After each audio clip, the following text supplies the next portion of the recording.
Assalamualaikum warahmatullahi wabarakatuh. Berikut ini adalah syair tentang kematian. Bagaimana keadaan kita di dalam kubur, keadaan kita ketika kita telah wafat. Mudah-mudahan kita dapat mengambil hikmah daripada isi kandungan syair ini. Selamat mendengarkan. Allahumma salli wa sallim ala sayyidina Muhammadin wa ala ali sayyidina Muhammad. Ku mulai syair dengan bismillah, bermohon ridha kepada Allah, bergantung kepada Ijatullah, bermohon ampun bila tersalah. Syairku berkisah tentang kubur, tempat yang sempit, ulat bertabur, daging terurai menjadi bubur, tulang pun jadi hancur lebur. Dikubur kelak tinggal sendiri, tinggallah anak, tinggallah istri, tinggal semua yang telah dicari, hanyalah harap ampun diberi. Di dalam kitab telah disebut manusia berbeda dari malakut, asalnya dari air berdenyut, bertemu telur di dalam perut. Setelah itu setetes darah, segumpal daging berwarna merah, bentuk disusun, tulang terarah, ruh ditiup, janji dititah. Kepada manusia diminta janji, selalu hidup taat ilahi, selalu ingat tempat kembali, bagaikan malam rindukan pagi. Ketika diri telah dilahirkan, ayah dan ummi memeliharakan, sampai kebalik diamanatkan, seperti itulah perintah Tuhan. Ingatlah kita, hai saudaraku, ketika balik datanglah waktu, rukun dan syarat mulai berlaku, amal dan dosa mulai di situ. Puluhan tahun berlalu sudah, rambut yang hitam mulai berubah, perut di wajah makin bertambah, maut kan datang tentulah sudah. Menangis hamba saat menghayat, malaikat maut sudah mendekat. Ketika nyawa berpisah hayat, bagai digergaji semua urat. Dengarlah kata Rasul tercinta, sakitnya maut tak dapat dikata, 1000 pedang memukul kita, seakan mencelat sebiji mata. Agar berkurang sakitnya maut, berdoa kita khusyuk dan takut, ringankan dari syakaratul maut, nyawa dan badan segera tercabut. Ketika nyawa telah berpisah, ratap dan tangis keluarga susah, sedih dan pilu keluarga resah, hidupkan lagi tak dapat sudah. Badan yang gagah akan terbujur, ditutup kain dengan diatur, sibuklah orang menggali kubur, sebagian berusaha untuk menghibur. Dulu perkasa kini terbaring, dibasuh tengadah, dibasuh miring, wudu diberi, berdoa nyaring, ditabur minyak di dalam piring. Tubuh yang kaku sudah terhampar, kini dibungkus kain 3 lembar, diikat kuat agar tak bubar, dialas dengan tikar selembar.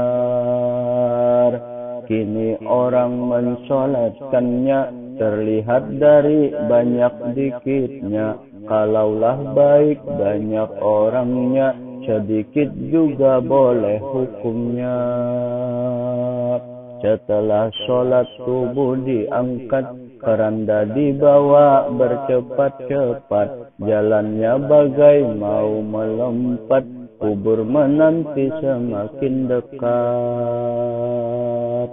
Sampai dibawa jenazah ke tempat, keranda diambil, tikar diangkat, diturunkan jasad ke liang lahat, ditutup tanah, diinjak padat. Isap dan tangis habis di sini, tinggal dikubur ia sendiri. Mulai menoleh ke kanan kiri, gelap dan sempit yang didapati. Malaikat datang mengucap salam, datangnya langsung tak tunggu malam, tak basa-basi maupun diam, langsung bertanya pokok terdalam. Ditarik mayat supaya duduk, atasnya sempit harus menunduk, terhina bagai si anjing buduk. Ya Allah, padamu jua hambamu tunduk. Ditanya malaikat tentang Rabbuka, jawaban tak bisa direka-reka. Otak dan akal tidak terbuka, terjawab apa yang paling disuka. Kalaulah bisa direkayasa, membawa kertas pastilah bisa, atau direkam seperti biasa, tak akan ada yang susahnya. Jawaban muncul secara spontan, buahnya iman seperti intan. Selama hidup musuhnya syaitan, patuh selalu pada peringatan.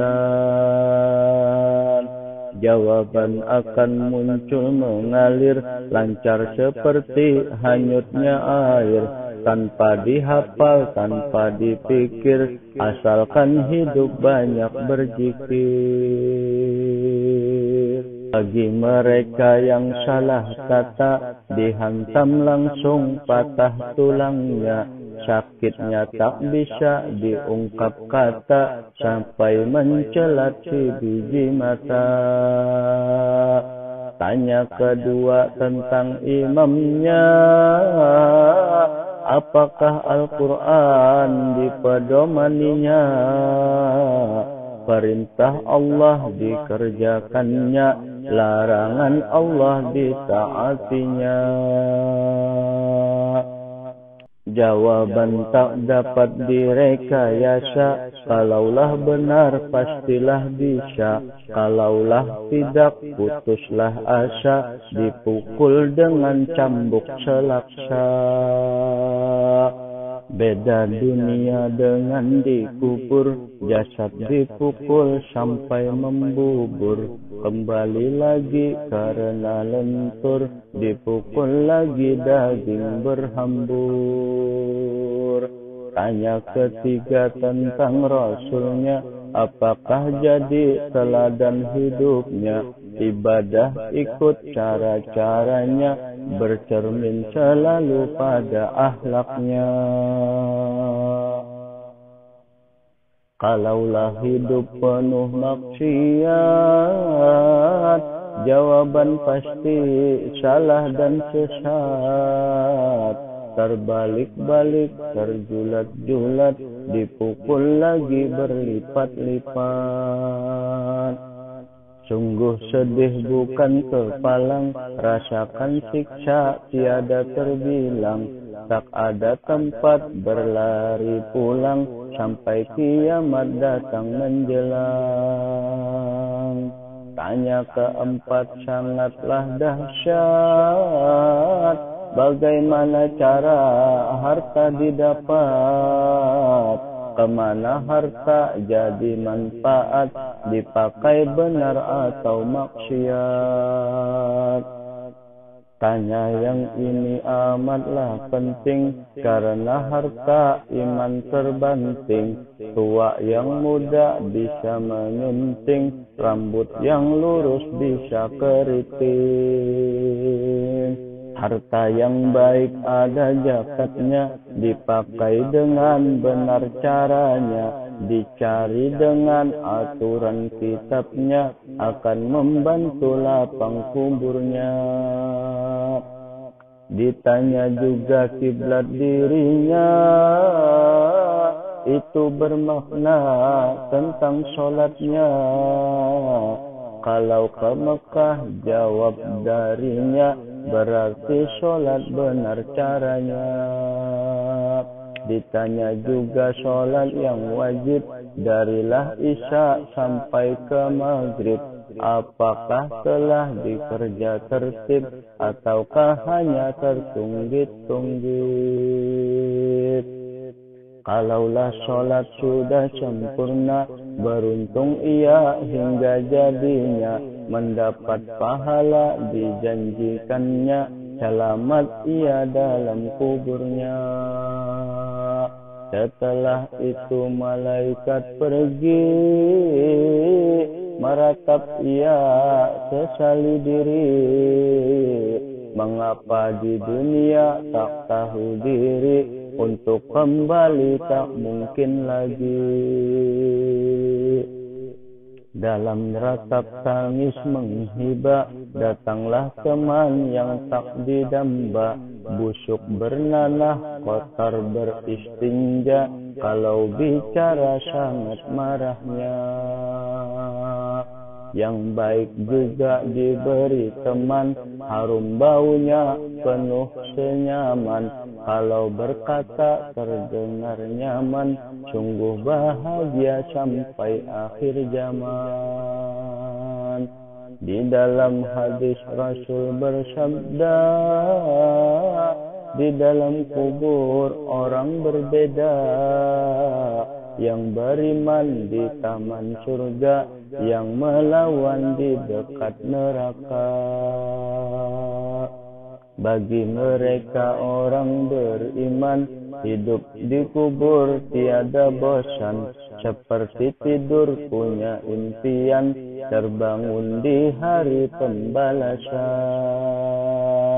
Balik bagi mereka yang kufur, maksiat hidup sudah terlanjur. Lama terasa di dalam kubur, waktunya panjang tiada terukur. Hatiku perih, mata menangis, teringat pada malaikat yang bengis. Tiada peduli ratap dan tangis, tersayat badan luka menggiris. Wahai Ilahi Maha Pengampun, tolonglah hamba selalu dituntun, supaya di kubur tempat berhimpun, mendapat rahmat, mendapat santun. Hamba-Mu ini berlumur dosa, iman pun lemah kadang terasa. Taat padamu kadang tak bisa, walaupun diri telah berusaha. Syairku buat sambil meratap, wajah ke langit tiada beratap. berharap iman selalu tetap, taat selalu dalam bersikap. Di dalam kubur mayat terbaring, dipasang lurus badannya miring, barulah pergi para penggiring, malaikat datang mayat merinding. Ketika dikubur tinggal sendiri, tiada gunanya sesali diri, menangis sampai rambut berdiri, air mata darah mengalir berkali-kali. Kepada diri hamba berpesan, juga istri dan keturunan, ketika mati mohon doakan agar dikubur baik balasan.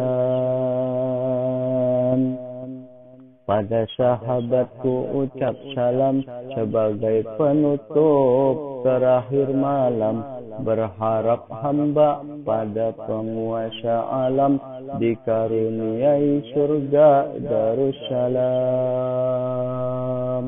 Walhamdulillahi Rabbil Alamin. Ma'asyiral muslimin, sahabatku semua, subhanallah, nasihat yang diberikan oleh penyair tadi sungguh sangat luar biasa. Mudah-mudahan kita semua dapat mengambil hikmah dan menjadikan renungan untuk kita, sehingga kita mampu mempersiapkan diri untuk menghadapi kematian, dan mudah-mudahan kita tergolong oleh orang yang dikatakan oleh Rasulullah SAW bahwasanya seseorang yang cerdas adalah seseorang yang senantiasa sering mengingat kematian dan mempersiapkan diri untuk menghadapinya. Mudah-mudahan kita semua tergolong orang-orang yang mati dalam keadaan husnul khatimah. Amin, amin, Allahumma amin. Demikian, mohon maaf. Terus dukung channel ini agar dapat bermanfaat untuk kita semua. Assalamualaikum warahmatullahi wabarakatuh.